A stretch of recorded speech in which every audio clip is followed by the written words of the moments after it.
Hey friends, today I'm going to be reading a book called All the Way to the Top, How One Girl's Fight for the Americans with Disabilities Changed Everything. The author's name is Annette Pimentel. Pictures are by Nabi Ali, and the foreword is by Jennifer Keelan Chaffins. Now Jennifer is this person right here. She's the main character in the book, and this is a true story. Have you ever been walking down the sidewalk, you come to a corner and there's a big step down to the street so you can cross? Well, think about if you're in a wheelchair. It'd be really difficult to get down that. So some sidewalks now have ramps where people can easily roll down.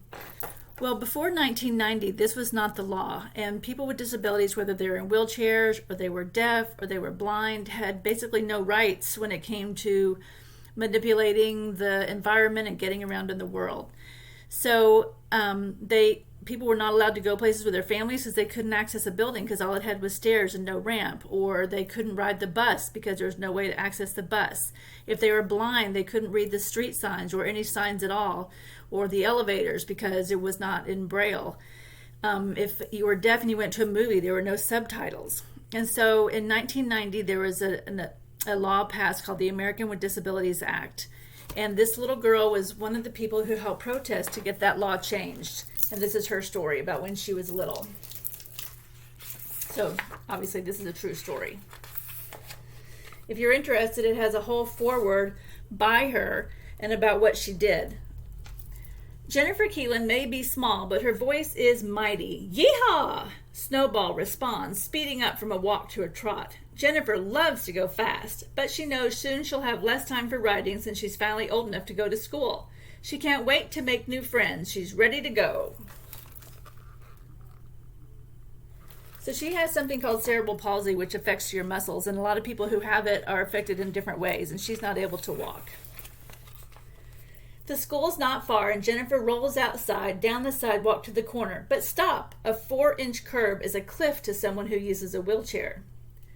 Her grandpa eases her wheelchair over the curb. Though the drop jolts Jennifer, she makes it to the building. But stop! The school says Jennifer doesn't belong there because she uses a wheelchair. So do you think it's fair that they said she can't go to school just because she's in a wheelchair?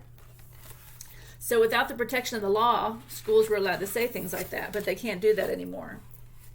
Instead, Jennifer and her mom find a different school that says she can attend kindergarten, but only for part of the afternoon when lunch is over. As Jennifer rolls in each day, everyone is already busy. She has to figure out what's going on and how to join in. Since most kids have never met someone who uses a wheelchair, her classmates are confused and even a little afraid. "You'll never be one of us," some of them say. Jennifer knows they're wrong. She's just a friend waiting to happen. But how do you change people's minds? She's not sure, but she's not going to give up. Can you imagine? She's just like everybody else. She wants to have friends, and no one wants to be friends with her just because she's in a wheelchair. Jennifer and her family hear about activists who are working to make sure people with disabilities have access to public places like schools.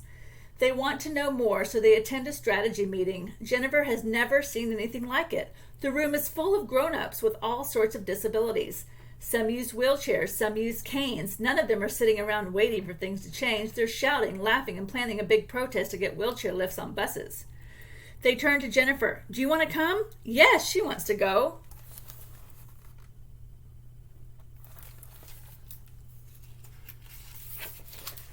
Downtown, Jennifer rolls to the microphone and tells her story. She leads marchers through the streets, chanting, "The people united will never be defeated." It feels good to speak up for what she believes in. She can't wait to do it again. She's raring to go.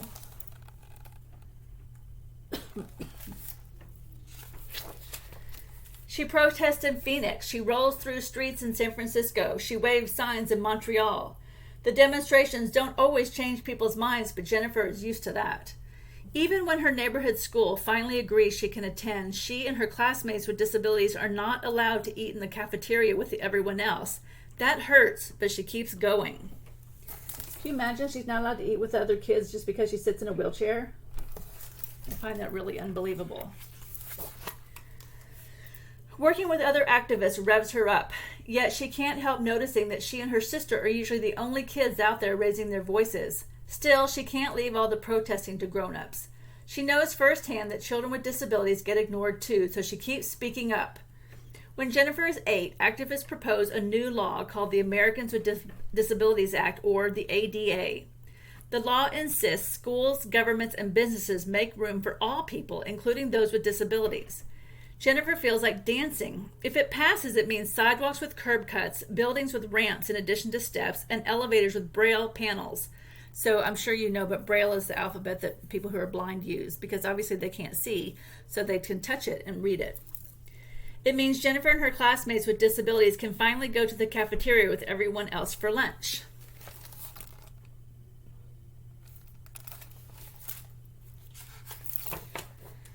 Jennifer and her family watch the news for updates on the ADA, but reporters never mention it. She switches off the TV in frustration, wishing that she could change the reporters' minds on what is worth talking about. Instead, the Keelans get their updates from the ADA when activist friends call. It's bad news. Members of Congress say the law will be too complicated and too expensive. They say it's just not worth it. So it's not worth it for them because they take for granted that they can go anywhere they want. But if you have a child or a brother or a sister or a friend who is either in a wheelchair or blind or deaf or any other disability, you want to be able to stand up for them. They're saying it'll cost too much to fix the sidewalks, cost too much to fix the buses. I mean, that's just not fair. Since the news station is ignoring people with disabilities, Jennifer and her friends are determined to find another way to make Congress hear their voices. It's go time. Her family buys plane tickets to Washington, D.C.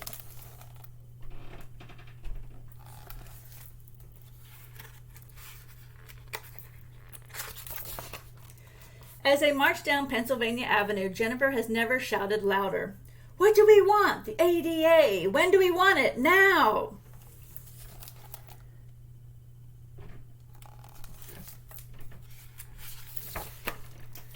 Finally, they reach the U.S. Capitol, but stop! A mountain of steps block Jennifer and other people using wheelchairs from the building where Congress makes the laws. Grown-ups slide out of their wheelchairs and start pulling themselves up the steps. They will make sure members of Congress know they are there. Jennifer's heart races. This is what she's been shouting about. I want to climb the steps, she says. But stop! The grown-ups think she's too young. You can't do it. Jennifer knows this is not about her. It's about her friends at school who were shut out of the cafeteria for lunch. It's about millions of other kids she's never met who get stopped at every turn. Jennifer wants to speak up for all the kids with disabilities who aren't there. I need to climb the steps. Remember, she's only about 8 years old, and she's very, very determined. So she slides out of her wheelchair. She scoots along the sidewalk to the bottom of the stairway and puts her hands on the first step. She hauls herself up. Tiny bits of dirt and rock dig into her skin. She drags herself up another step. The crowd roars and reporters surround her with cameras and microphones recording her gutsy climb. I'll take all night if I have to, she vows. And she keeps heaving, hauling, dragging herself up those steps. She keeps going all the way to the top. So think about laying on the ground in the dirt and pulling yourself up by just your arms because you can't walk. I mean, that is really a difficult thing to do, and there's a lot of steps.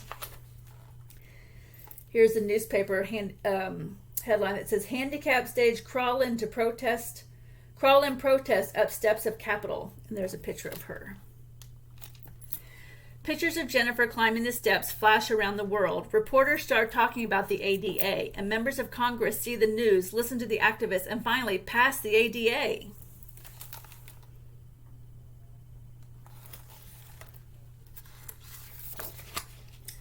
Laws like the ADA don't change things overnight. Entrances have to be rebuilt, sidewalks redesigned, and buses re-engineered. Slowest of all, minds have to change. So Jennifer will continue shouting and waving signs, organizing and explaining. She will continue fighting for what she knows is right. Jennifer has places to go, and nothing will stop her now. So these are the kind of ramps that they built. And look, here's a sign, and there's braille on the bottom so people can read it with their fingers. So if you've ever gone to a store, sometimes you might see a sign that says animals not allowed except service animals. So here's a service dog that's helping this little girl that's blind. So before, there was no law saying that she would be allowed to go any place with the dog. Now she's protected. So if you enjoyed that book or kind of interested in learning more about people with disabilities and how they've had to fight for access, The back of the book gives you a lot of information. And here's a picture of Jennifer, a real life picture of her when she was a kid crawling up the steps to the Capitol. And here is what happened after the ADA was passed. And here's a timeline, how they got it to pass and what's happening now.